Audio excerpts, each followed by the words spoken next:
How to appeal age restriction on TikTok. Hey everyone, in this quick tutorial, I'm going to show you exactly how to appeal an age restriction on TikTok. So if your account is limited because of age, follow along step by step and I'll show you how to fix it. Alright, let's dive in. First, open your TikTok app on your phone.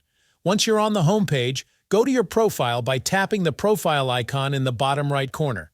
Now, in the top right corner, tap on the menu icon. From here, go to Settings and Privacy. Scroll down until you see the Support and About section, and tap on Report a Problem. Next, select Account and Profile, then choose Profile Page. Now tap on Other at the bottom. TikTok will now show you some suggestions to solve the problem.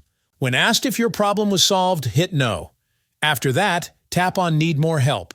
This opens up a message box where you can directly contact TikTok support.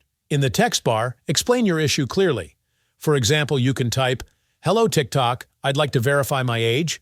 My date of birth is your date of birth. Please verify my account. Thank you." Be sure to include your username too. You don't have to copy this exactly. Just make it clear and polite. Once your message is ready, tap Send and wait for TikTok's support team to respond. They'll usually review your request and guide you on what to do next. And that's it. By following these simple steps, you can easily appeal an age restriction on TikTok and get back to using your account normally.